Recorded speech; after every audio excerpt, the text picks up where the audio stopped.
네, 안녕하세요. 3월 15일 금요일 이원재 끝내주는 경제 라이브 시작하겠습니다. 엊그제 제가 게임의 룰이 엄청나게 중요하다 이 말씀 드렸죠. 오늘 한 번 더 드릴게요. 대형차를 미국에서 많이 팔 수 있는 이유가 미국 사람들의 성향 때문이나 그분들의 이 부유해서 그분들의 부 때문이 아니라 정책 때문이라고 말씀드렸죠. 규제 완화하는 바람에 그렇게 됐다고요. 근데 사실 자동차 몇 대 더 팔리고 이 문제를 넘어서서 미국 대통령 선거, 세계 질서를 좌우하는 대선에까지도 이 게임의 룰이 뭐냐에 따라서 굉장히 큰 변화가 일어납니다. 여러분들 도널드 트럼프 대통령이 2016년에 대통령 첫 번째 당선됐었잖아요. 지금 뛰고 있는 그 미국 공화당의 도널드 트럼프 후보죠. 그분이 당선됐을 때 1등 아니었던 거 아세요? 미국 대선에서 득표율을 마지막으로 집계해서 전체 득표율을 셌는데 힐러리 클린턴이 1등이었어요. 근데 당선된 건 도널드 트럼프였단 말이죠. 왜 그랬을까요? 이게 게임의 룰 때문입니다. 미국은 직접 선거가 아니고요. 간접 선거라서 주별로 선거인단을 선출합니다. 그래서 그 선거인단이 대통령을 뽑아요. 그런데 상당수의 주에서 승자 독식 시스템을 도입하고 있어요. 그 주에서 다수 득표를 얻은 후보는 선거인단 전체를 가져가는 거죠. 예를 들면 캘리포니아, 텍사스 이런 데는 인구 많으니까 선거인단 수 굉장히 많은데요. 거기서 이기면 선거인단 왕창 가져가는 거예요. 그 계산을 하다 보니까 계산하고 또 하고 하다가 마지막에 플로리다에서 도널드 트럼프 대통령이 이겨서 그래서 이 대통령이 되게 된 거죠. 이게 간접 선거라는 게임의 룰 때문에 그렇게 된 겁니다. 근데 그거는 게임의 룰이고 그냥 게임인 거 같아 보이지만 그게 굉장한 영향을 끼쳤죠. 트럼프 대통령 때 무슨 일이 벌어졌어요? 파리 기후협약에서 미국이 탈퇴했습니다. 그래서 세계의 기후위기 사실을 앞당긴 셈이 됐고요. 그리고 북한의 김정은하고 트럼프 대통령 사이에 굉장히 뭔가 허니문이 벌어지고 콜라보가 이루어지는 것 같다가 마지막에 팍 깨졌잖아요. 그러면서 우리나라의 평화에도 굉장히 큰 영향을 끼쳤죠. 이렇게 게임의 룰이 중요합니다.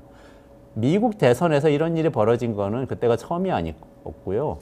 종종 일어나는데 2000년에도 비슷한 일이 벌어졌습니다. 엘 고어 당시 민주당 후보하고 조지 부시 공화당 후보하고 맞붙었는데요. 그때에 조지 부시 대통령이 당선됐는데 역시 득표율 2위였습니다. 엘 고어가 1위였어요. 그때 사실 무슨 일이 벌어졌는지 또 기억하시죠? 부시 대통령이 이겨서 대통령이 된 다음에 9.11 테러도 일어났죠. 그리고 아프가니스탄, 이라크에서 전쟁이 일어났죠. 그게 지금까지도 세계 평화에 굉장히 영향을 끼치고 있는지도 모릅니다. 게임의 룰이 이렇게 중요합니다. 조 바이든 미국 대통령, 현재 대통령이 그때 2000년 당시에 상원 의원이었어요. 그때 녹색당의 랄프 네이더 후보라는 제3후보를 엄청나게 비난을 합니다. 미국에도 녹색당이 있어요. 그래서 지지율이 꽤 나오는데 당시 네이더가 한 3% 정도 나왔거든요. 특히 플로리다에서 한 10만 표 나왔는데 플로리다에서 엘 고어 후보가 500표를 지는 바람에 결국은 조지 부시가 대통령이 됐어요. 그러니까 녹색당이 나와가지고 당신들 때문에 민주당이 졌다 그러면서 바이든이 당시 상원 의원으로서 굉장히 비난을 했던 적이 있습니다. 바이든 대통령이 또 비난할 때는 굉장히 강하게 비판을 하더라고요. 녹색당은 미국에서 안 그래도 당선될 가능성이 낮은데 양당 체제가 너무 세서 근데 이렇게 민주당이 질 때마다 손가락질까지 받는 그런 찬밥 신세예요. 이게 독일 녹색당하고 굉장히 대조적이거든요. 독일 녹색당은 지금 집권 세력의 일부입니다. 3인당 연정이 지금 신호등 연정이라고 해서 자민당하고 녹색당하고 같이 3개 정당이 운영을 하고 있는데 거기에 당당하게 파트너로 들어가서 장관도 추천하고 실제 정부 운영을 하고 있죠. 근데 독일 녹색당이 엄청 잘해서 미국 녹색당에 비해서 엄청 잘해서만 그러냐 잘한 부분도 있겠지만 결국 이것도 선거제도 게임의 룰 때문에 그렇습니다. 독일은 정당 투표로 의원을 뽑고요. 그 뽑힌 의원들이 총리를 뽑고 총리가 내각을 구성해서 정부를 운영하는 내각 책임제죠. 근데 정당 투표로 의원을 뽑다 보니까 정당 지지율이 한 3%, 5% 이렇게 하면 돼도 그래도 의회 진출하는 거예요. 녹색당은 처음에는 그렇게 조금씩 진출을 했죠. 근데 의회 진출하다 보니까 소수 정당이지만 발언을 하고 정책을 입안을 하고 입법을 하고 이러다 보니까 점점 현실적인 정책을 내놓게 되고 또 3인당이나 기민당 같은 기존의 보수 진보 정치 세력들하고 교류도 하게 되고 그러면서 사실은 점점 현실적으로 바뀌면서 세력을 더 얻어 나간 겁니다. 그러다가 공동 집권까지 하게 된 거예요. 자, 이게 다 게임의 룰 때문에 이렇게 된 거라는 거죠. 결국 독일은 지금 친환경 국가로 이름나 있잖아요. 재생에너지 비중 굉장히 높고 원전도 폐기하고 이렇게 됐는데 녹색당이 굉장한 기여를 한 거고 결국에는 선거제도란 게임의 룰을 이렇게 정당 투표제로 정하는 바람에 이런 결과가 독일이 친환경 국가로 변모하는 데까지 온 거죠. 그러니까 우리 게임의 룰에 항상 관심을 가져야 됩니다. 게임의 룰 누군가가 정하는데요. 우리는 룰은 잊어버리고 계속 게임에만 몰두하는 경향이 있어요. 진짜 이 룰이 뭔지 보고 정할 때 누가 어떻게 정하는지 감시하고 참여를 해야, 그래야 세상이 바뀌는데 참여를 할 수가 있습니다. 네, 오늘 공교롭게도 게임의 룰에 대한 얘기 1시간 동안 계속 얘기 나누게 될 텐데요. 박지훈 변호사님 모실 거예요. 굉장히 유명한 분이시죠. 다들 잘 아실 텐데 방송 진행자로 유명하신데 오늘은 야구에서 벌어지는 머니게임의 룰에 대해서 자세히 설명을 해주신다고 합니다. 모셔서 말씀드릴 거고요. 그리고 이것도 또 게임의 룰 얘기네요. 우리나라 선거제도에서도 게임의 룰이 좀 바뀌었어요. 그래서 이번에 준연동형 도입이 또 유지되면서 많은 신당들이 나오는데 그중에 조국혁신당 서왕진 정책위원장 나오셔서요. 이번 총선에서 살펴봐야 될 정책 이슈 좀 이야기 나눠보도록 하겠습니다. 1분만 기다리시면 박지훈 변호사님하고 같이 돌아오겠습니다.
네, 지금 야구 이야기 나눌 건데요. 오늘 야구 규칙, 누가 이기고 지고 이 얘기가 아니고 프로야구 선수 연봉 어떻게 결정되는지 거기에 들어있는 이 굉장히 어려워 보이지만 비밀스러워 보이지만 또 명확한 그 경제 논리 좀 알아보도록 하겠습니다. 박지훈 변호사님 나오셨어요. 네, 안녕하세요. 안녕하십니까. 네. 변호사 박지훈입니다. 네, 안녕하십니까. 아, 진짜로 오셨네요. 저는 우리 이미지 작가님이 네. 이게 야구의 경제학 한번 해야 된다고 오타니도 오고 예. 그래서 해야 된다고 그래서 한 분 모셔보죠. 그랬더니 박지훈 변호사님 모신다고 그래서 다른 분인 줄 알았어요. 예, 방송하시는 박지훈 변호사님. 방송도 하고 뭐 재판도 하지만 또 하나 더 하는 게 있습니다. 지금 KBO 리그 공인 선수 대리인 에이전트를 지금 하고 있습니다. 에이전트. 아마 그것 때문에 아마 제가 나온 것 같습니다. 아니 또 이렇게 팁을 알려주셨는데 네. 이 작가님이 성대모사 잘하신다. 제가 딱 유일하게 한 명 할 수 있습니다. 누구? 네, 안녕하십니까. 이승엽입니다. 반갑습니다. 네, 제 목적은 홈런이고요. 요걸 딱 할 수가 있거든요. 제가 어릴 때부터 이승엽 선수 팬이고요. 저는 지금도 그렇지만 프로야구를 가장 좋아합니다. 그래서 뭐 하다 보니까 또 변호사 일을 하다 보니까 에이전트 일까지 하게 된 것 같습니다. 삼성 라이온즈 팬이시네요. 제가 대구 쪽이다 대구 보니까 지금은 이제 팬이 좀 전 구단 다 좋아하지만 일을 하다 보니까 삼성 라이온즈 팬입니다. 삼성. 제가 1982년에 네. 개막전 때 네. MBC 청룡 팬이었거든요. MBC 청룡 개막전 때 이선희 선수 투수로 나왔는데 네, 말로 없는 이종도 선수. 이종도 선수한테 맞죠. 울고 했던 것도 기억이 엄청 청쾌했어요. 네, 저는 엄청 슬펐습니다. 죄송합니다. 네. 근데 제가 야구 알못이 됐거든요. 네, 그때까지는 제가 막 MBC 청룡 어린이 회원도 하고 그 전에 설린상고 네. 이런 경북고등학교 청룡기 박노준, 박노준, 김건우 유명했죠. 예. 그때까지만 해도 광팬이었는데 네. 제가 이렇게 고등학교 가고 대학 가고 뭔가 세상 일에 막 이렇게 복잡하게 관심이 많아지면서 잊어버렸어요. 예. 오늘 좀 잘 가르쳐 주시면 알겠습니다. 예. 성덕이신 거죠, 그러면? 야구를 너무 좋아하고요. 사실은 중학교도 야구하는 중학교에서 대구에서 나왔었는데 실제로 제 꿈은 야구 선수 되고 싶었습니다. 야구 하셨어요, 그러면? 되고 싶었는데 보셔서 알겠지만 몸도 그렇고요, 키도 그렇고요, 불가능한 것 같아요.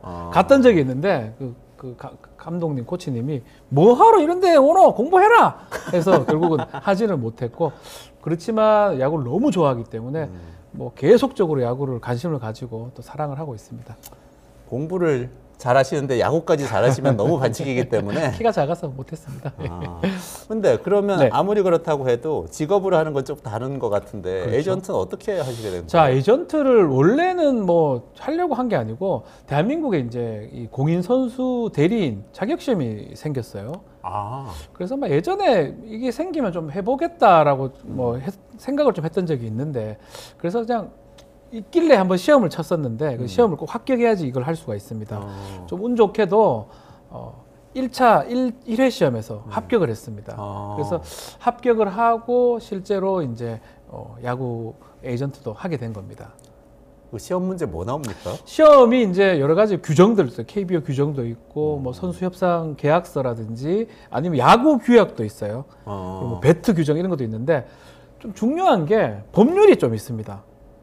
법률이 있다 보니까 실제로 제가 저 시험 치러 갔을 때도 야구 선수들 제가 좀 많이 아는데 야구 선수들 중에 이제 이거 하려고 어떤 분들이 있더라고요. 네네네. 법률을 하기가 어려워요. 민법이나 이런 거. 그래서 변호사들이 좀 많이 있는데 이유가 뭐냐면 변호사들은 이제 법률 익숙하니까. 그래서 제가 알기로는 에이전트 중에 변호사가 좀 많은 걸로 지금 나오고 있네요. 45%가 지금 변호사. 네. 저 때도 그랬고요. 그래서 좀 많은 게 그 이유가 좀 법률 과목이 있기 때문에 그랬던 것 같아요. 저희 입장에서 너무 어떻게 이렇게 쉬운 문제를 냈을까 이렇게 생각했었는데 이런 문제를 이렇게 다 맞추는 거 아닌데 이런 문제가 그분들한테 가장 어려웠던 문제예요. 저희들이 뭐 하던 거니까 사실 쉬웠던 건데 아마 그게 당락을 좌지우지하면서 변호사가 많이 지금도 변호사가 좀 많은 것 같아요. 근데 실제로도 일하시면서 네. 법률이 굉장히 많이 필요할 것 같기도 하네요. 그런 사실은 매우 중요하고 뭐 쉽게 말하면 에이전트가 야구 선수의 야구 경기 말고 그 선수 활동하는 거 말고 나머지 부분들을 많이 다 처리해 준다고 봐야 되거든요. 나머지 부분이 뭐가 있을까요? 세무도 있죠. 또 간혹 언론 대응도 있을 거고 또 범죄도 있습니다. 범죄가 일어날 수도 있는 거고 아니면 뭐 게시판에 글을 썼는데 이걸 어떻게 대응하느냐. 그러니까 전반적으로 법률적인 게 관련이 있기 때문에 변호사가 이 일을 하기에 좀 적당해 보이는 건 사실입니다. 뭐 변호사라만 할 수 있다는 건 아니지만 그렇게 좀 구성이 되어 있는 것 같습니다. 에이전트라고 하면 갑자기 옛날 영화 생각나는 네. 제리 맥과이어라고 톰 크루즈 저도 비슷하신 것 같아요. 그거를 닮으셨는데. 보고 뭐 외모는 톰 크루즈와 닮지는 않았는데 그 꿈을 좀 꿨었습니다. 저런 일을 하고 싶다. 내가 야구 선수를 좀 발굴해가지고 이 선수의 몸값을 키우고 옆에 도와주고 이런 일을 하고 싶었는데 우리 대한민국은 그 제도가 안 돼가지고 있다가 이제 몇 년 전에 이런 에이전트 자격증 생기고 뭐 뒤늦게나마 제 꿈을 좀 이룬 것 같습니다. 몇 년 된 거죠, 에이전트? 제가 지금 6년, 7년째 지금 된 걸로 알고 있어요. 그래요? 2018년인가 19년인가. 굉장히 새로운 직업이네요. 그렇죠. 뭐 이 프로의 축구하고 좀 다르게 한국 프로 야구 같은 경우는 좀 뒤늦게 지금 자격증이 만들어졌습니다. 그러면은 그 제리 맥과에서 톰 크루즈가 하는 것처럼 네. 막 라커룸 가서 설득하고 막 그래요? 이제 조금 다르긴 한데 제가 야구를 뭐 그렇게 알지를 못합니다. 뭐 같이 이제 선수들 있지만 건방지게 야, 너 체인지업이 좀 부족하다.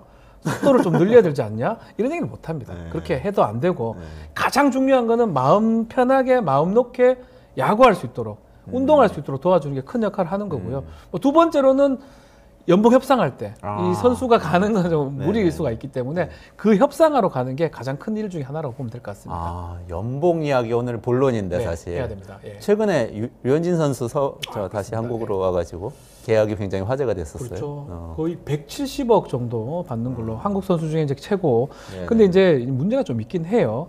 유현진 선수 가치가 상당히 크기 때문에 그 정도 줘야 되는 거는 맞는데 네. 8년에 나눠서 지금 주도록 돼 있거든요. 8년 동안 170억을. 예, 그래서 뭐 20매덕, 20매덕 이렇게 주도록 돼 있는데 이게 좀 이상하지 않느냐? 유현 선수가 지금 나이가 좀 꽤 많습니다. 한국 나이로 하면 37, 6 뭐 그 정도로 좀 되는데 8년이면서 40이 훨씬 넘어가는데 잘할 수 있냐? 뭐 그런 얘기가 좀 나올 수가 있는 상황인데 이 이유가 있습니다. 왜 이렇게 했냐면 우리나라 지금 KBO에서는 셀러리 캡이라는 걸 적용하고 있거든요. 이게 뭐냐 하면 구단마다 쓸 수 있는 연봉이 딱 정해져 있다는 거예요. 한 구단에서 지금 올해는 120억으로 제가 알고 있습니다. 한 구단에서 쓸 수 있는 연봉이 120억밖에 못 씁니다. 그러니까 120억 안에서 1년을 운영을 해야 되는데 유현진 하는데 170억 더 다 줘보면 아무도 못 사용하잖아요. 170억을 줄 수도 없네요. 줄 수도 없을 뿐더러 그걸 뚝 떼가지고 3년 계약하면 줄어들 거 아니에요. 4년, 원래 4년 계약을 많이 하거든요. 왜 또 4년 하냐면 4년이 지나면 FA가 가능해요. 프리 에이전트가 되니까 그 대부분 4년 계약을 많이 하는데 4년 나눠도 이거 지금 한 번에 3, 40억 줘야 됩니다.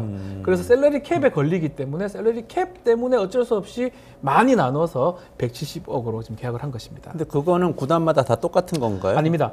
지금 120억 정도가 지금 KBO에서 정한 금액이고요. 네네. 아마 제가 좀 정확하게는 기억이 안 나요. 두산이 이제 거의 다 채웠어요. 두산이 몇 억 모자라 두산, 뭐 LG 이런 구단은 많이 이 돈을 채웠고 키움 같은 구단은 지금 거의 절반도 못 채웠습니다. 그러니까 팀마다 다 다르고요. 그래서 그 샐러리 캡을 위반을 하면 제재가 가해집니다. 그 돈을 넘어가면 1차 넘어가면 뭐 제재금 50% 부과하고 2차 넘어 100%.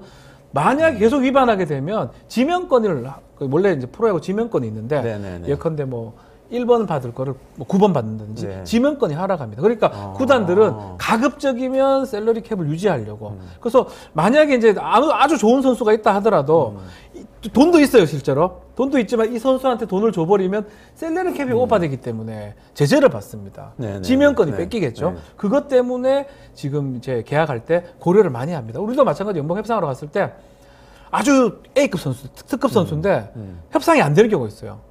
돈이 없다는 거예요. 돈이 진짜 없는 게 아니고 그 샐러리 캡으로 줄 수, 그래서 그런 것 때문에 사실 문제가 생길 수가 있습니다. 그걸 KBO에서 정합니까? 지금 KBO에서 사실은 샐러리 캡 규약을 2020년도에 만들었었는데 시행 자체는 2023년도 작년부터 지금 시행을 하고 있고요.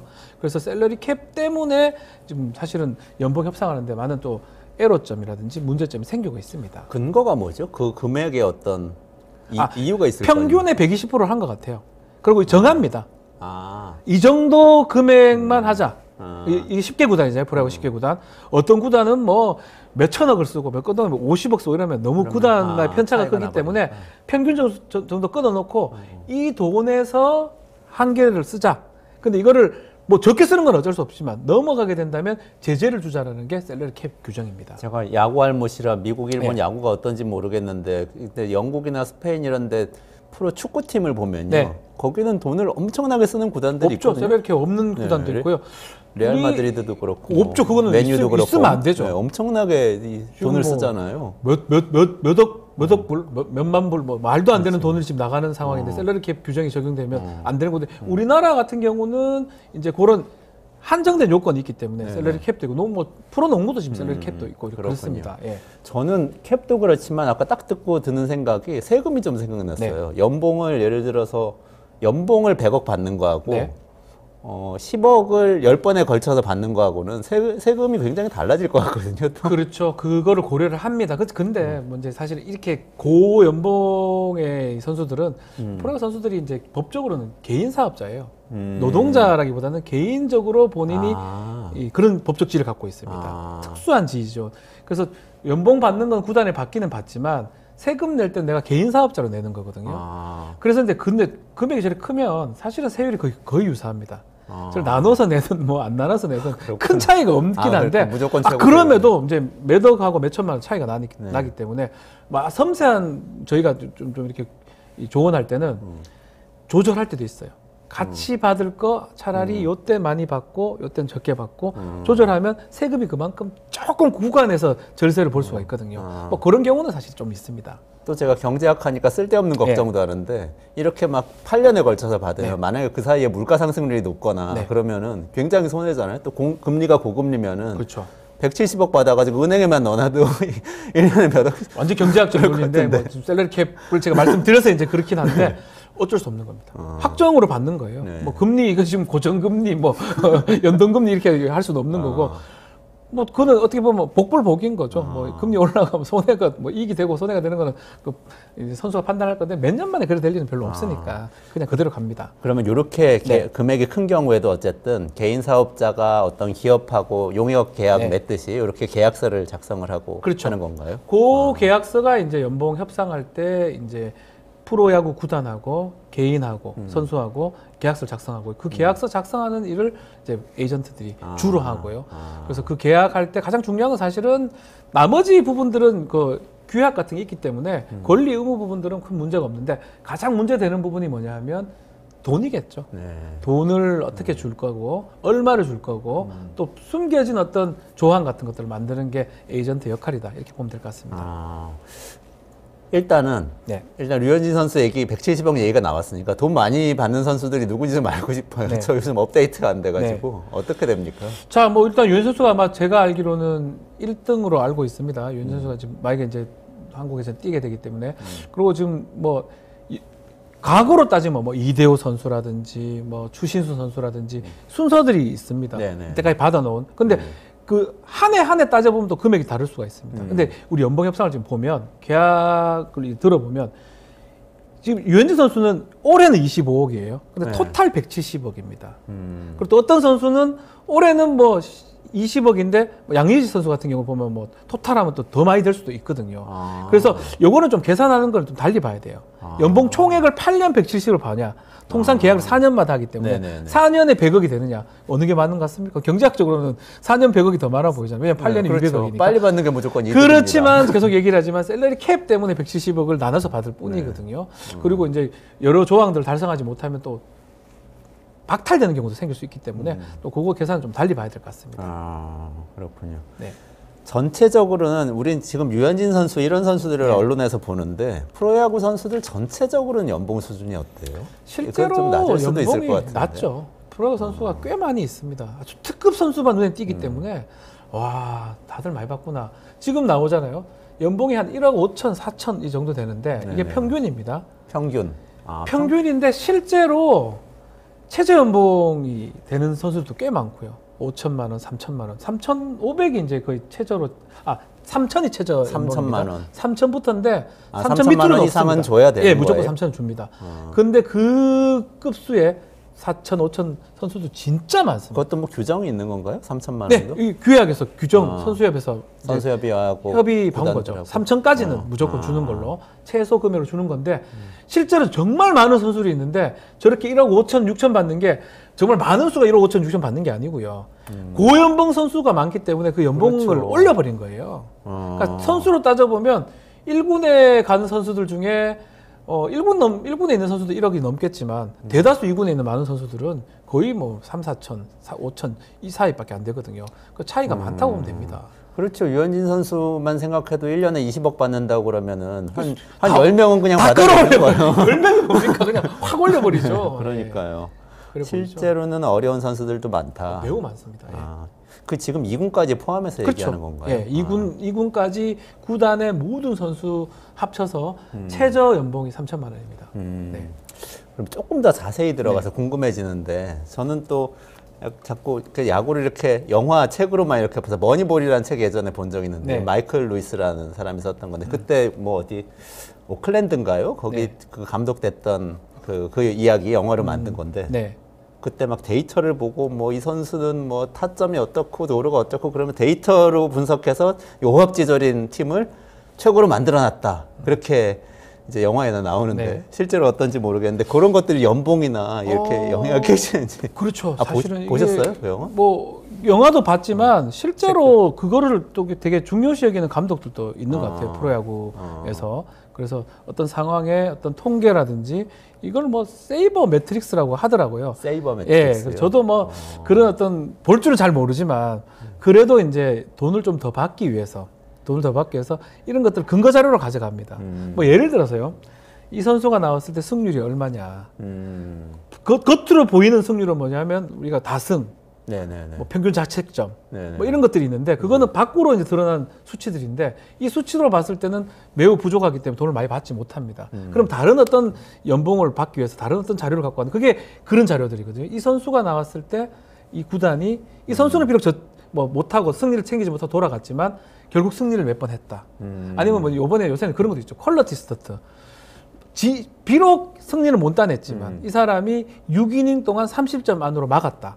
이게 퀄리티 스타트거든요. 그런 퀄리티 스타트 게임이 한 뭐 몇 건. 저희 선수 중에 이제 삼성 라이온스의 원태인 선수라고 있습니다. 삼성 라이온스 원태인이라고 이제 선수. 선발 투수인데 네네. 사실 직접 대리하고 하는 있는. 이제 네네. 7승 7패였어요. 작년 시즌 성적이. 그럼 사실 그렇게 좋은 성적은 아닙니다. 10승을 원래 하던 선수인데 7승인데 근데 실제로 평균 작점도 되게 좋고요. 3.25인가 그렇고. 그래서 이제 이 다승으로 봤을 때는 연봉이 많이 못 올라가고요. 그래서 저희가 이제 제시한 게 뭐냐면 퀄리티 스타트.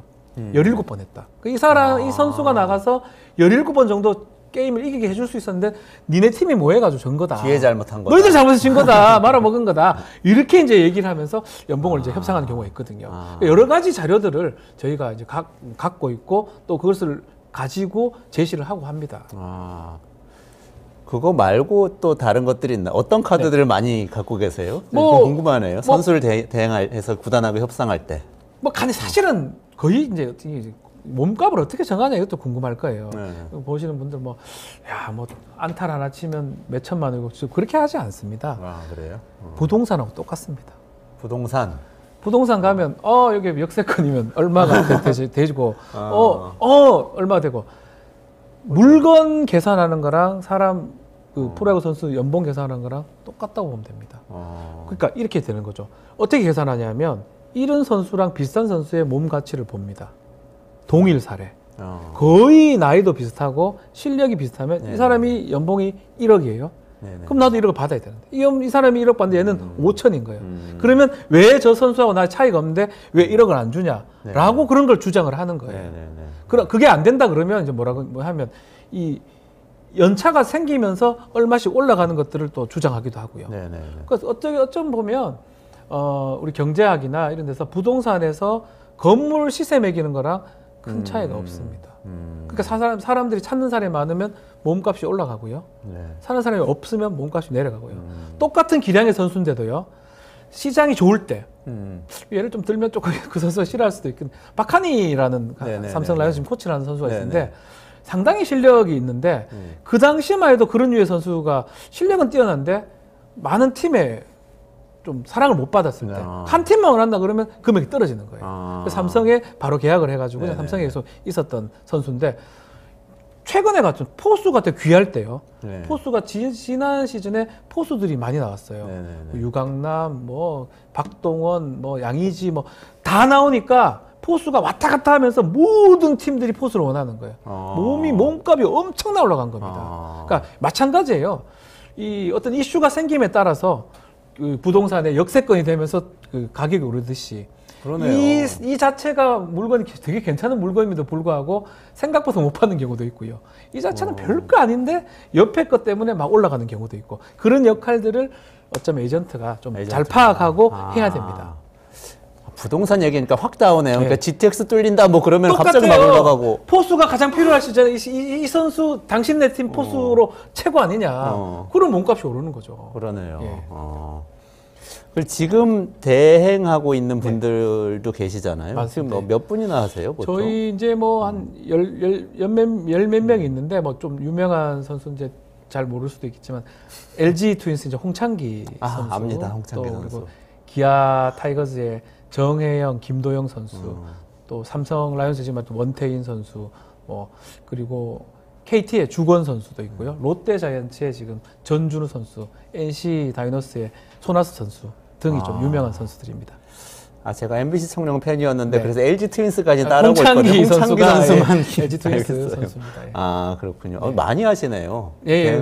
짧은 기간에 많이 성장하신 것 같아요. 에이전트. 에이전트인데 그때부터 다 시작했기 때문에 비슷한 것 같습니다. 또 궁금한 게 연봉을 많이 받는 그렇게 잘 설득해서 많이 받게 됐잖아요. 근데 예를 들면 부동산도 GTX 들어온다고 그랬다 갑자기 정권 바뀌어가지고 우리 이제 안 할래요 그러면은 확 그냥 빠지거든요. 그게 먹튀라고 그러거든요. 그렇게 많이 받았는데 FA가 이제 프리 에이전트가 돼가지고 어떤 일정 요건이 갖춰지면 자기가 시장에 몸값을 마음대로 갈 수 있는 상황이 생깁니다. FA가? 그게 FA입니다. 원래는 그냥 그 소속 구단이 있기 때문에 소속 구단하고 협상을 할 수가 있어요. 소속 구단이 다 안 줘! 그러면 방법이 없습니다. 근데 10개 구단이 다 쓸 수 있는 거기 때문에 몸값이 막 오르겠죠. 그 FA를 해가지고 정말 필요하다고 데리고 왔는데 그 역할을 못하면 사실 우리가 FA 먹튀라고 이제 표현도 하기도 하는데 그런 경우도 사실 있죠. 또 어떤 경우냐면 포지션이 겹치는 경우도 있고요. 또 다른 선수가 잘해가지고 그 포지션에 쓸 필요 없는 경우도 있고 그런 경우도 사실 왕왕 있는 것 같습니다. 그러면 어떻게 연봉을 깎나요? 그 다음 근데 연봉은 4년 계약을 해놓으면 4년 계약 자체가 다 해야 됩니다. 통상 왜 4년을 하냐면 새로 FA 취득 기간이 4년이에요. 처음에는 이제 7년, 8년을 하고 나중에 4년 하고 그래서 4년간 이렇게 계약을 확실히 해준 다음에 또 잘하면 또 4년 되는 날 또 FA로 나갈 수가 있어요. 아. 그리고 지금 양희 선수 같은 경우는 FA를 지금 2번, 3번 했나? 하여튼 FA를 계속 하면서 몇백억 받아갔어요. 아, 토탈하면. 그래요? 아. 제일 많이 받았죠, 양희 선수. FA 할 때마다 몸값이 한 단가씩 뛰고 뭐 이렇게. 잘하면요. 아니, 못하면 안 되고. 아. 잘할 때마다. 아. 잘한다면. 네. 잘 안 되면 오히려 오히려 잘안 그 되죠. 연봉만 받는 경우도 있고 마이너스 옵션을 걸어 넣는 경우도 있거든요. 아 그래요? 그래서 그럼 실적에 이렇게 예, 성적에 만약에 마이너스 연결- 옵션은 뭐냐면 경기 일수를 못 채운다 그러면 돈을 까버립니다. 아니면 연봉을 못 받든지 경기 그런 경우 일수를 생길 못 수도 있겠죠. 채우면. 예. 아 그렇군요. 지금 저는 또 궁금한 네. 게 우리나라 또 학벌 사회가 굉장히 심하잖아요. 혹시 야구에도 그런 게 있나 좀 궁금해요. 대학 나온 선수들도 있고 아닌 선수들도 반대입니다. 있는데. 아 야구는. 그래요? 프로야구는 정반대예요. 프로야구는 아. 대학을 가는 선수 고등학교에서 이제 대학 1순위는 프로야구 지명이고요. 좀 이렇게 하기 좀 그렇지만 반대로 다 떨어졌는 사람들이 대학을 많이 가요. 아니 뭐 네네. 먼저 가는 선수도 있긴 하지만 대부분 이제 신인 드래프트를 합니다. 네네네네. 신인 드래프트를 할 때 거의 고졸 신인들을 1번부터 쭉 부릅니다. 구단에서. 구단 호명해서 데리고 오는데 네네. 거기에 보면 난리 납니다. 연세대 고려대 가서 난리 나는 게 아니고요. 네.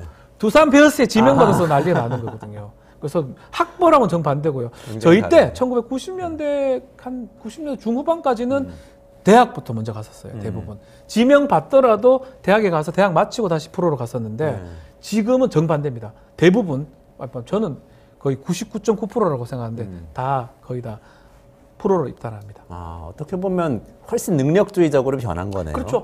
그리고 대학에 가서 잘할 수도 있겠지만 그 시간을 쓴다는 거예요.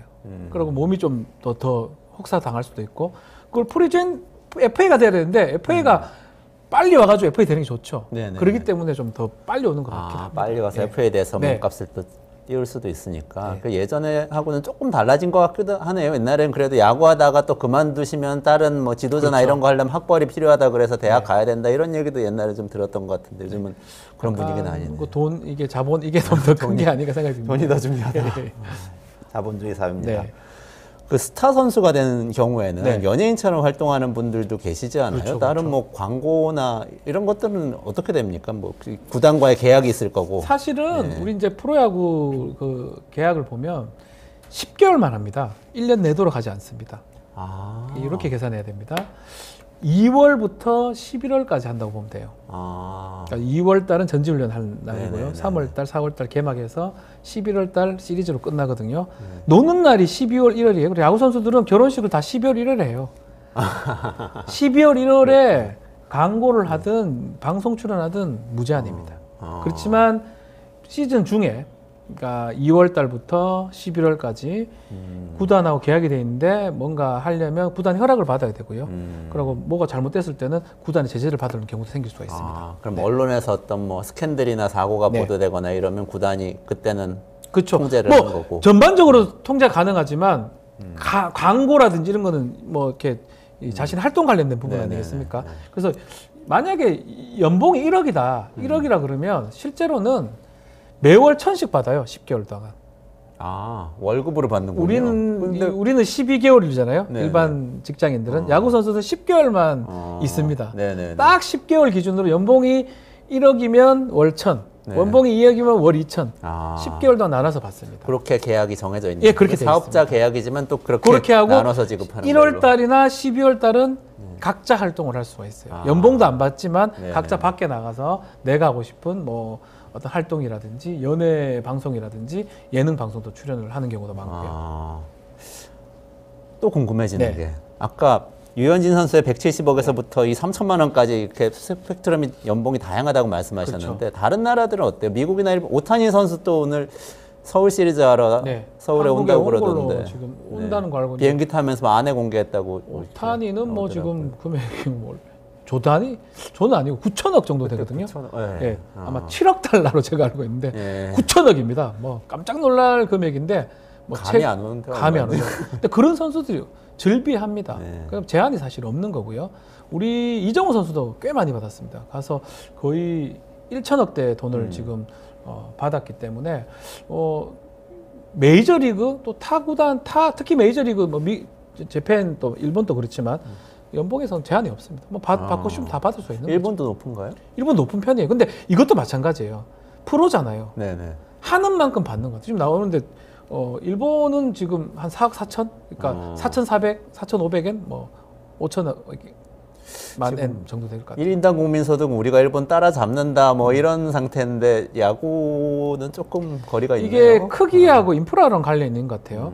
우리가 갖고 있는 인프라하고 또 일본이 갖고 있는 인프라하고 메이저리그가 갖고 있는 인프라가 차이가 있기 때문에 그 인프라에 맞는 비용들이 또 연봉들이 지급이 되는 거예요. 인프라라면 뭘 말씀하시나요? 예컨대 광고 수입료라든지 아. 아니면 뭐 그 리그가 갖고 있는 수익을 하는 거, 뭐 구단도 꽤 많을 뿐더러 수입이 있잖아요. 그 네네. 수입 중에는 뭐 별의별 수입들이 다 있습니다. 가장 기본적인 건 관중 수입이겠지만 네네. 광고도 있고 뭐 굿즈를 팔기도 하고 네. 뭐 유니폼을 팔기도 하고 이런 모든 수익을 계산해 보면 네네. 엄청난 인프라가 있기 때문에 그 인프라에 해당하는 연봉을 네네. 준다고 이렇게 계산해 보면 사실 맞는 것 같아요. 아, 그러면 결국은 야구를 산업으로 보고 산업이죠. 그 산업 자체의 크기에 따라서 그렇죠. 연봉 수준도 정해진다. 뭐 이런 죄송한 거네요. 얘기지만 대만도 리그가 있긴 한데 우리보다 작죠 당연히. 팀도 그러네요. 적고요. 네네네. 그 연봉도 작아요 당연히. 연봉도 작고. 그럼 뭐 어쩔 중국도 제가 리그가 있는 걸 아는데 중국은 더 작아요. 인기도 그렇게 없을 뿐더러 돈도 안 벌려지기 때문에 그럼 그 선수들도 자체가 연봉이 높지가 않죠. 아, 그렇군요. 산업으로서 야구도 정말 중요한 재밌는 주제인데 네. 지금 시간이 얘기하다 보니까 너무 예. 방송을 잘하셔가지고. 아닙니다. 예. 근데 혹시 산업으로서 야구 다음번에 한 번만 더 설명해 주시면 안 될까요? 제가 그거 잘 몰라서 하는데 제가 아는 네. 쪽만을 설명을 아, 좀 해드리겠습니다. 네네네, 제가 뭐 감사합니다. 정확하게 모르는데요. 예. 마지막으로 하나만 네. 여쭤볼게요. 제가 그 말씀 듣다가 갑자기 야구가 보고 싶어졌는데 네. 요새 야구는 뭐 어디 텔레비전에 안 나온다는 얘기가 기사에 있던데 어떻게 봐야 됩니까? 자, 야구 이 중계 시청권을 OTT 티빙이라는 곳에 있어요. 티빙 혹시 가입했는지 몰라도. 티빙을 가입 안 했어요. 티빙이라는 이 플랫폼에 중계권을 팔았습니다. 이제 티빙에 가입해야지만이 포털로 옛날에 봤었는데요. 이제 못 볼 수 있어요. 포털, 예, 네이버 같은 데서 안 된다는 그 거죠. 포털에서 못 보고 네이버 다음에서 옛날에 했었는데 티빙 가입해서 이제 봐야 되는데 이제 문제가 좀 있어요. 저도 봤는데 아직 어설퍼요. 지금 아직 저 나오죠. 뭐가요? 중계가 어설퍼요? 세이브가 아니거든요. 세이브 구조 세이프에 세이프 안전. 아, 세이브 안전이에요. 안전. 아, 세이프를 세이브 세이브라고 한 거예요? 구조. 그러니까 이건 너무 죄송한 얘기지만 뭔지 야구를 잘 모르는 분이 이런 것들을 자막을 넣고 지금 한 것 같다는 생각이 들어요. 이게 상당히 충격적이거든요.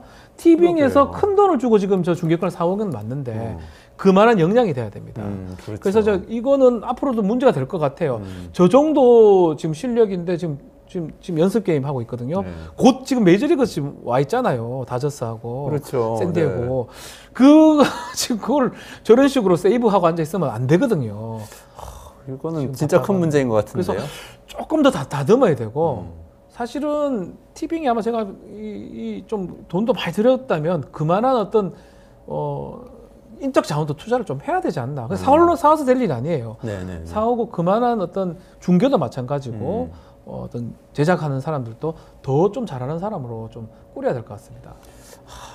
그거는 좀 더 잘해야 돼. 세이프하고 세이브는 야구 알머신 저도 구분할 수 있는데. 세이브가 뭐 구조됐습니까? 안전하다는 뜻이죠. 세이브. 세이프.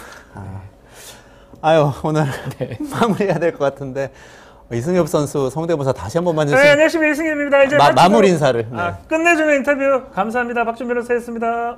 네, 감사합니다. 박지훈 변호사였습니다. 고맙습니다. 그럼, 네, 고맙습니다. 조금만 기다리시면 서왕진 조국혁신당 정책위원장님 모시고 말씀 나누겠습니다.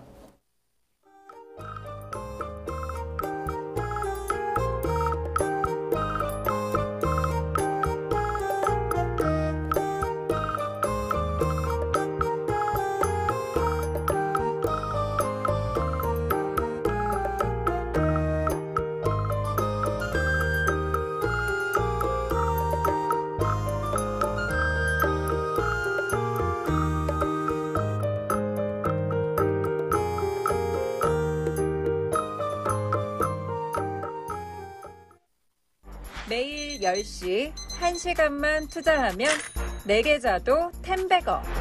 개장하자마자 급등? 따라잡아도 되나? 1분 대기조 점상이 답변해줍니다. 바쁜데 특징 중? 언제 공부해? 1시간만 투자하세요. 점상이 정리해줍니다. 단기로 치고 빠질 종목 없나? 매일 오전 10시 점상이 골라줍니다. 매일 오전 10시엔 점상을 잡아라. 유튜브에서 점상 시크릿을 검색하세요. 네, 이원재의 끝내주는 경제, 끝내주는 인터뷰, 서왕진 조국혁신당 정책위원장 모셨습니다. 안녕하세요. 안녕하세요. 네, 어서 오세요. 저는 박원순 전 시장의 비서실장, 네. 또 그 당시 서울시의 서울연구원장으로서 정책 브레인 이렇게 기억하고 있는데요. 이번에 조국혁신당에 참여하시게 된 거죠? 네, 그렇습니다. 아, 네. 역할은 어떤 역할을 하고 계세요? 정책위 의장을 맡았습니다. 아, 그래서 정책위 의장. 정책 분야의 연장선이라고는 할 수 있습니다만 어쨌든 정당에 참여했다는 점에서 새로운 선택인 것 같습니다. 어떻게 그런 선택하시게 되셨어요? 소장님 아시다시피 저는 오랫동안 이제 정책 분야 활동을 주로 했었는데 특히 이제 국가적 난제 이런 문제들을 좀 다루다 보니까 정책 내용만이 문제가 아니고 결국은 정치 또 최고 권력이 있는 어떤 정부 영역에서 어떻게 그 문제를 정치적으로 잘 합의하고 풀어가느냐 이게 아니고서는 정책이 실행이 안 되더라 이런 생각을 참 많이 하게 됐습니다. 뭐 그런 고민이 있었는데 특별히 이제 이 조국혁신당에 들어가는 과정에서는 그런 문제를 풀어나가는데 지금 예를 들면 국민의힘이나 민주당 두 거대 정당이 있는데 두 정당이 그런 문제를 효과적으로 풀면 참 좋겠지만 그게 잘 안 되고 있는 상황이어서 뭔가 좀 힘 있는 제3의 정당이 좀 하나 있었으면 좋겠다 네네. 이런 생각을 좀 많이 했고요. 그 중에서도 어쨌든 제 입장에서는 좀 진보적이고 개혁적인 제3의 정당이 좀 탄탄하게 자리 잡으면 그 두 정당의 어떤 중간에서 개혁적인 정책을 견인도 하고 네네. 또는 뭐 조정 중재도 하고 뭐 그런 생각도 했고요. 최근의 상황과 관련해서는 사실은 또 윤석열 정부가 너무 엉터리로 폭정을 하고 있기 때문에 네. 이 문제에 대응하는 데 있어서 민주당이 상당히 큰 정당이었지만 정당 한 정당의 힘만으로는 그게 좀 대응이 쉽지 않고 뭔가 연합전선이 필요한데 그 역시 진보적 개혁적인 한 제3정당이 하나 있다면 네네. 실효성이 있겠다 이런 생각을 했습니다. 아, 진보적이고 개혁적인 정책을 구현해 보고자 이렇게 말씀하신 걸로 이해가 되는데요. 네. 그 전에 사실 이제 서울시 계실 땐 종합적인 정책 전문가이고 이렇게 실천하셨다고 볼 수도 있지만 네. 그 전엔 또 기후 전문가로도 맞습니다. 오랫동안 활동하셨죠. 네, 네. 환경 단체에서도 활동을 하시고, 네, 환경운동 한 10년 했습니다. 하시고 또 예. 이제 유학 가셔서 예, 환경과 에너지 관련된 환경 정책 박사를 받았죠. 박사를 네, 받으시고요. 네. 그러셨는데 지금 아까 약간 아쉬움도 말씀하셨습니다만 거대 양당에 대해서 지금 총선 앞두고 정당들이 사실은 국민들의 관심 많이 받을 때잖아요. 네, 그렇습니다. 지금의 정책 논의 분위기는 어떻게 보세요? 전반적으로. 제가 저 명색이 정책위 의장이긴 합니다만은 아직까지 현재 분위기는 결국은 지금 윤석열 정부가 너무 심각한 실정을 하고 있고 사실 그것 때문에 국가 자체가 위기 상황으로 가고 있기 때문에 그 문제를 여하히 제어하고 좀 새로운 어떤 출발을 할 수 있도록 할 거냐 하는 문제가 완전히 초집중이고 네네. 특히 야당을 지지하는 많은 지지자들의 큰 관심은 이 윤석열 정부의 이 폭정을 좀 제어하고 중단시키기 위해서 좀 힘있게 강력하게 싸워달라 이런 요구들이 아주 강해서 구체적인 정책 논의가 이렇게 중심으로 떠오르지는 못하고 있는 현실입니다. 네. 근데 저는 또 걱정되는 게 저도 정책을 해봤다고 그렇죠. 뭐 아주 훨씬 못 전문가시죠. 미치지만 그래도 네, 해봤다고 전문가시죠. 생각하다 보니까 네. 그래서 폭정을 막았는데 네. 막아서 정상적인 상황이 됐어. 맞습니다. 그러면은 뭘 할 건가 이게 이제 좀 맞습니다. 논의가 있어야 되지 않나 이런 생각도 좀 그럼 들더라고요. 당연히 그 준비가 있어야 된다고 생각하고요. 조국혁신당의 정책위 의장으로서 제 역할은 그것을 잘 준비하는 거라고 생각을 합니다. 김대중 전 대통령께서 그런 말씀을 하시긴 했습니다. 야당의 숙명은 싸우면서 일하고 또 일하면서 싸우는 걸 잘해야 된다 이런 말씀을 하셨는데 지금까지 보면은 대체로 우리 정당들은 싸우는 것을 잘하는 것으로 권력을 쟁취하는 데는 많이 훈련이 돼 있지만 일을 하는 부분에 있어서는 적어도 관료들한테 상당 부분을 의지하고 맡겨놓지 정당이 어떤 자신의 역량과 구상과 어떤 그 축적된 경험 이런 걸로 잘 만들어가는 부분에 있어서는 아직도 굉장히 한계를 보여왔다고 생각을 하는데요. 저희 조국혁신당은 아직 신생 정당이지만 검찰 독재에 대해서 누구보다도 앞서 싸우겠다는 결의가 분명하지만 동시에 그 이후에 이 대한민국이 지금 처해 있는 온갖 난제들 굉장히 어떤 국제 경제적인 측면에서도 그렇고 우리 내부적인 구조적인 문제도 그렇고 어려운데 그 문제를 완전히 해결하고 뭔가 한 단계 업그레이드된 대한민국으로 가기 위한 저희는 제7공화국의 비전이라고 이야기합니다만은 제7공화국. 그 내용을 잘 준비하고 또 그걸 함께할 많은 전문가들을 함께 조직하는 것 이것을 제 사명으로 생각하고 있습니다. 1987년에 민주화되면서 만든 헌법에 의해서 출발한 게 제6공화국이죠. 그렇습니다. 지금까지도 그게 이어지고 있다고 보시면서 그렇습니다. 예. 다음 단계를 얘기하시는 거예요. 특히 많은 국민들이 이제 기대하는 것은 물론 지금은 뭐 그때 만들어 놓은 소중한 최소한의 민주주의 질서 또 민주공화국이라고 하는 어떤 기본 이것 자체가 지금 흔들리고 있어서 그거 자체를 좀 제어하고 제대로 투쟁하는 부분들이 시급하고 중요하다고 생각하지만 동시에 우리의 어떤 민생이나 복지 조국 혁신당 대표는 사회권이라고 그렇게 표현을 하고 있는데 사회권. 예, 어떤 그런 사회적 권리가 국민들에게 자연스럽고 당연하게 선언이 되고 실제로 보장이 되는 그런 어떤 사회권 선진국을 내용으로 하는 제7공화국의 비전을 잘 만들고 그것을 착실히 준비해서 개헌까지 갈 수 있도록 하는 것 이것을 굉장히 중요한 저희 조국 혁신당의 검찰 독재 투쟁 이후의 사명으로 생각하고 있습니다. 아, 저도 책에서 그 사회권 얘기를 봤어요. 조국 맞습니다. 대표가 가불 선진국이라는 네네네네. 책에서 표현한 개념이긴 합니다. 네.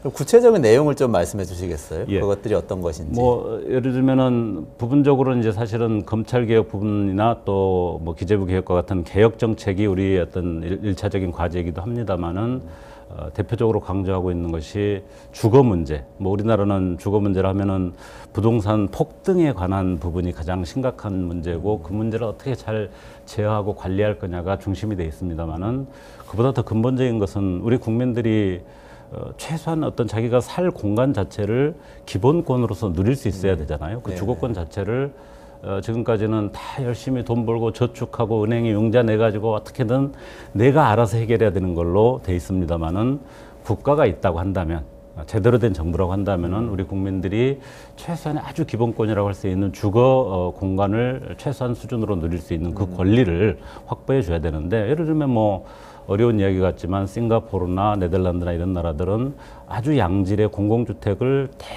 상당 정도 비축을 해놓고 기본적으로 사람들이 최소한의 거기서 머무르면서 거기서 조금 더 뭐 본인의 어떤 어떤 재산이나 또는 뭐 수입이 늘었을 때 더 고급의 어떤 공간으로 이전할 수 있는 안정된 장치 이런 것들이 마련돼 있는데 우리도 그 부분을 획기적으로 확충해야 되고 그걸 잘하기 위해서는 사실은 LH와 같은 그런 기관들이 확보하고 있는 또는 만들어내는 토지 이거를 민간에 그냥 다 팔고 이런 것이 아니라 국가가 가지고 최소한 아주 양질의 공공임대주택을 대량 만들고 또 민간에 분양하더라도 토지는 꼭 국가가 보유하고 있는 거 뭐 이런 어떤 정책들을 대표적인 예로 들 수가 있는데요. 그런 것들을 포함한 다양한 사회권 정책들을 저희들이 준비를 하고 있습니다. 공공임대주택을 늘리겠다. 지금 맞습니다. 이렇게 말씀하신 거죠. 근데 싱가포르 말씀하시는 거 보니까 거기 싱가포르 가보면 이게 가난한 사람들 사는 데가 아니고 그게 그냥 어떻게 보면 이제 처음에 결혼해가지고 집이 필요할 때 먼저 들어가서 사는 집 같은 개념이더라고요. 그렇습니다. 우리도 그렇게 가야 된다고 보고요. 많은 특히 이제 젊은 층들의 인식 속에 우리의 어떤 장기 임대주택, 공공 임대주택은 굉장히 가난하거나 또는 뭐 가난한 어르신들이 이렇게 머무는 공간처럼 이렇게 돼 있어서 정부가 공공 임대주택에 대한 정책을 적극적으로 펼친다 그래도 거기에 대한 어떤 호응도 약하고 뭐 어떻게든 내가 은행융자를 끼워가지고 집을 사야 되겠다 이런 뭐랄까요 굉장히 고달픈 선택만을 생각을 하게 되는데 수준 있고 양질의 어떤 공공주택으로 이제는 방향이 전환돼야 되지 않나 이런 생각이 듭니다. 혹시 주거정책 공공임대 확대하겠다 이거 말고 다른 네. 소개해줄 만한 정책들이 있으세요? 사실은 뭐 환경권도 제7공화국의 어떤 그 방향 속에서는 굉장히 중요한 과제라고 생각이 들고요.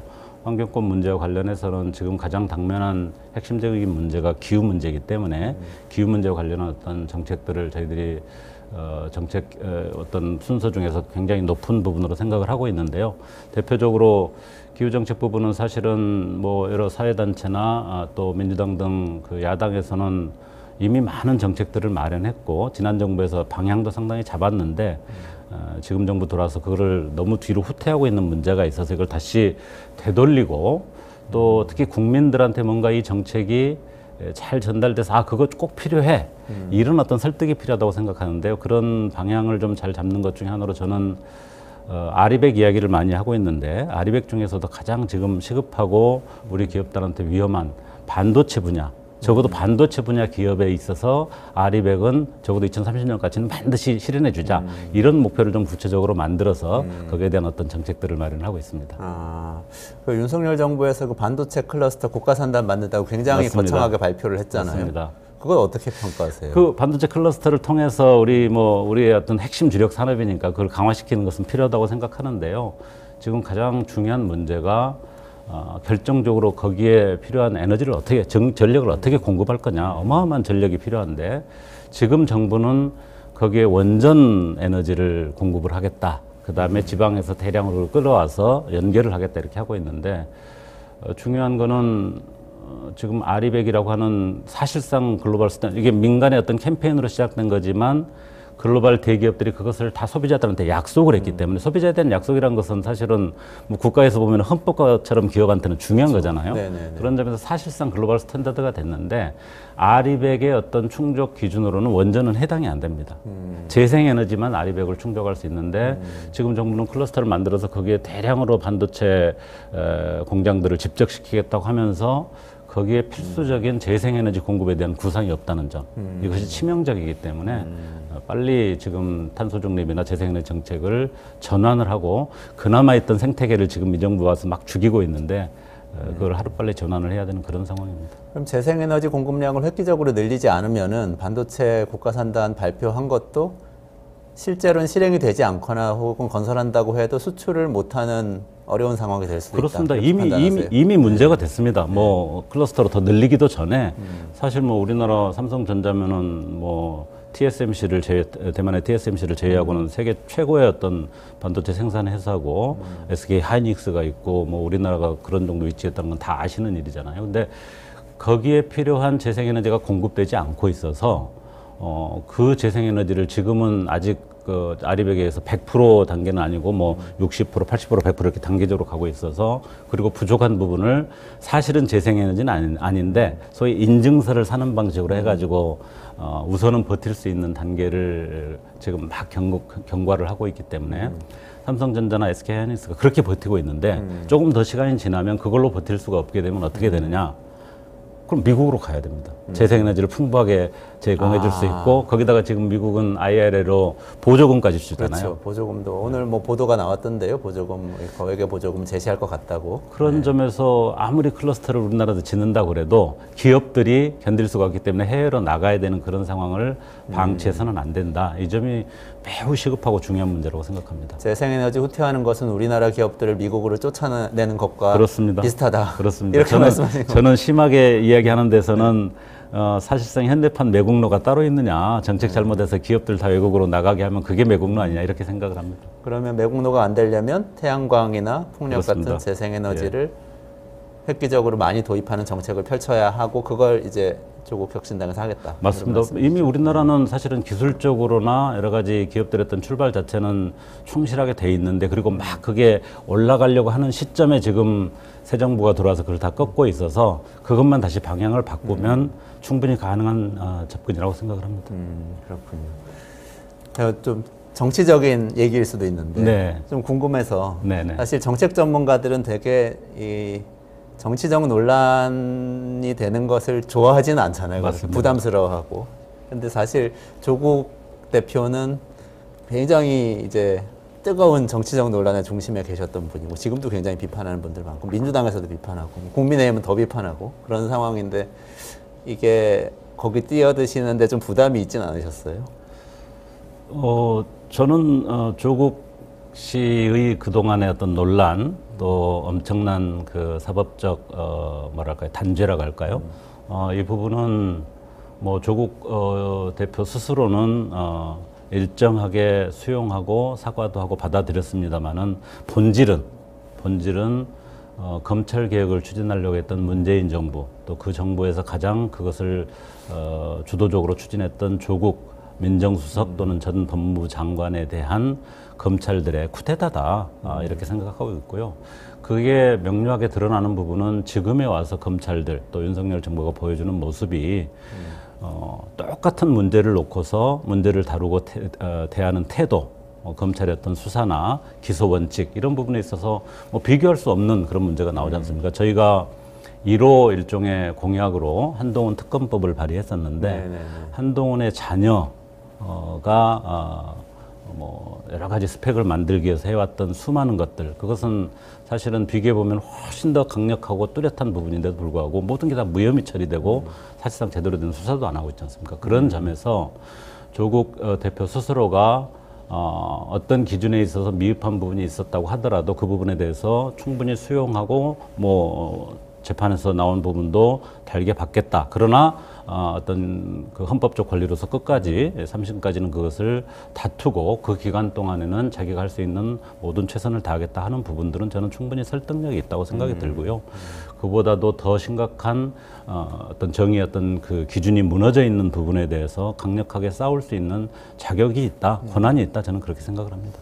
저는 국민들 마음도 좀 그런 것 같아요. 과유불급이란 거 있잖아요. 맞습니다. 우리나라 사람들이 좀 균형을 추구하는 측면이 있는데 저렇게까지 그러니까 처음에 좀 미웠는데 저렇게까지 벌을 받아야 하는 것인가 하는 생각. 사실 저도 그런 마음이 들더라고요. 어제 광주를 다녀왔습니다. 네. 광주를 다녀왔는데 광주 이제 충장로에서 시민들과 조국 대표 등과 함께 다 만났는데 계속 시민들을 만나면서 어떤 느낌을 받느냐면은 그 과정을 시민들이 다 지켜봤잖아요. 뭐 모든 언론들이 일제히 집중 포화를 퍼붓고 다뤘기 때문에 다 봤는데 그걸 보시면서 뭐 약간 그런 어떤 우리가 생각하는 높은 기준에 비추어서 부족한 부분이 있을 수도 있겠는데 해도 너무하는구나.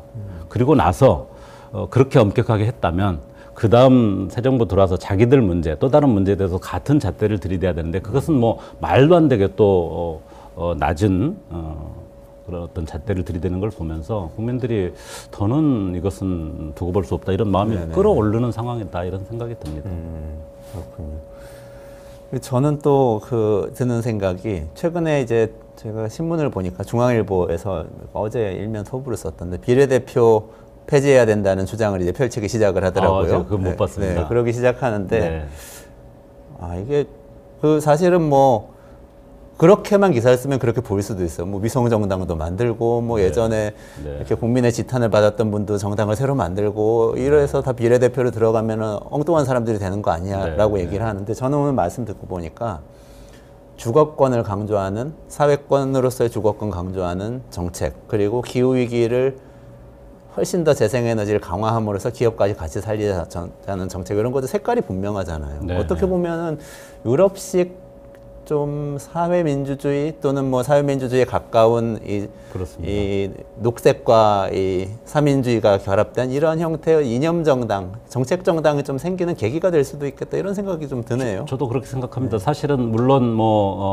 그 국회 선거 제도에 따라서 꼭 비례제가 아닌 뭐 예를 들면 내각제와 같은 그런 형태를 통해서도 말씀하신 그런 다양성이라는 게 나올 수도 있는데 현재 우리나라는 이제 내각제는 아니고 그런 어떤 국회 체계 속에서 더구나 이제 무조건 한 사람만 이렇게 당선되는 소선거제라는 구조 속에서는 그런 다양성이 나올 수 있는 유일한 통로가 사실은 비례제라고 생각이 들고 비례제 중에서도 최근에 이제 논란이 되고 있는 여러 가지 문제가 연동형 비례제를 하면서 나오는 측면이 있는데 물론 그 연동형 비례제를 만드는 과정에서부터 그런 위성정당이나 가짜정당을 만드는 문제에 대한 장치를 철저하게 하지 못한 원인이 있어서 완전하지 못하다 그것은 누구도 부정하지 않습니다만은 그렇다고 해서 그것을 과거로 돌리는 것은 바람직하지 않고 연동형제가 가지고 있는 가장 좋은 취지는 말씀하신 대로 그런 다양한 어떤 자기 정책 지향이나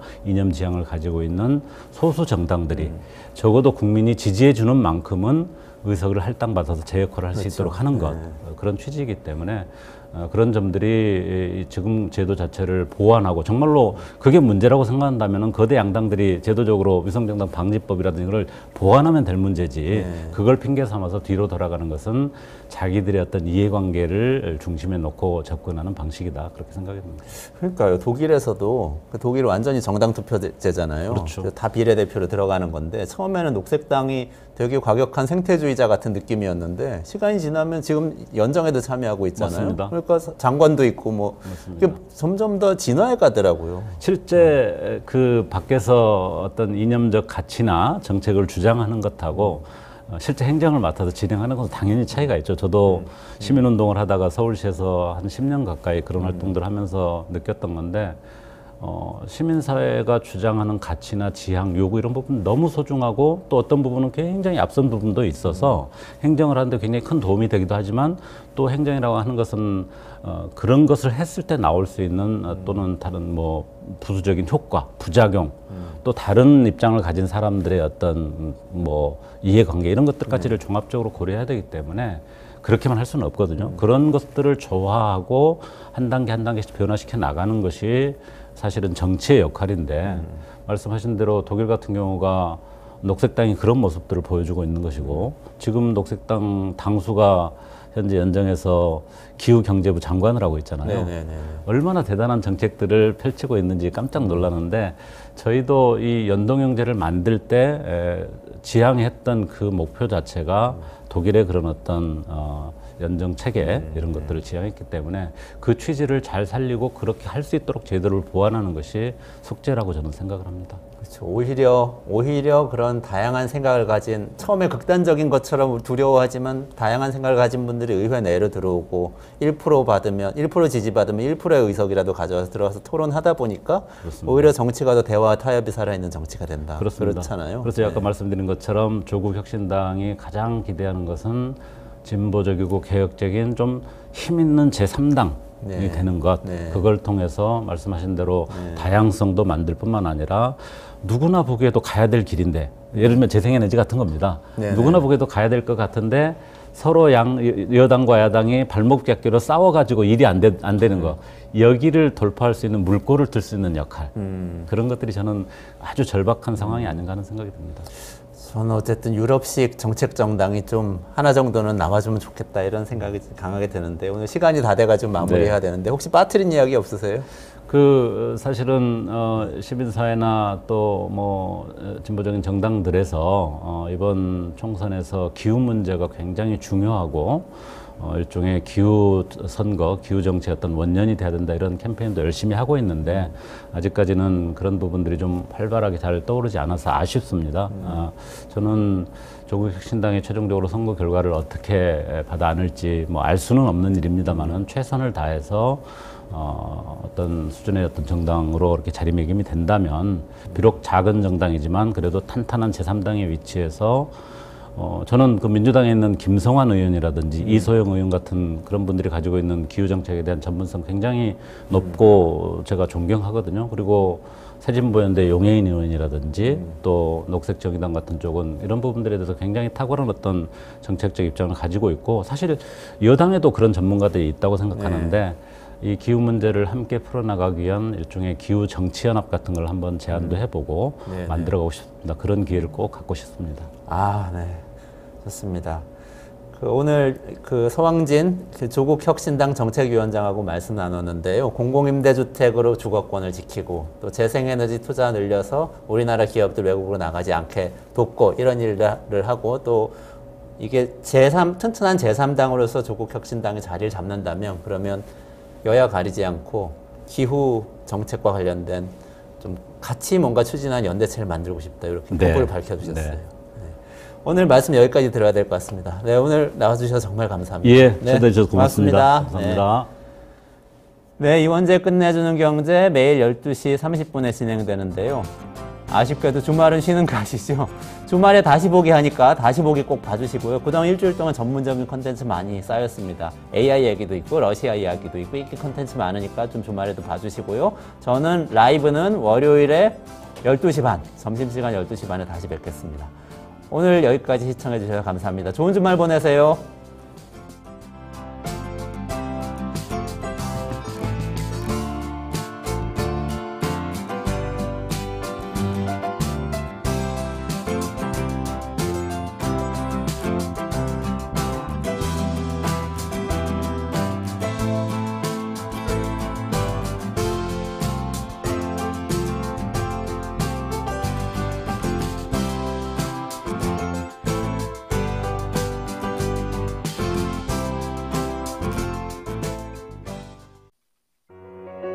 우리아이 재단에서 뜻을 함께할 정기 후원자분들을 기다립니다. 우리아이 재단은 한반도 어린이를 위한 재단입니다. 배고픈 어린이들에게 영양 가득한 국수를 보내고 영유아 자폐 조기검사 지원, 베이비박스의 이유식 정기 배달, 중증장애 미취학 아동들을 지원하고 있습니다. 따뜻한 손길을 이어주는 분들께 우리아이 팔찌와 감사 선물을 드립니다. 지속적인 지원을 통해 더 많은 어린이들에게 도움을 줄 수 있도록 정기 후원자가 되어주세요. 후원 문의 02-2128-3344, 2128-3344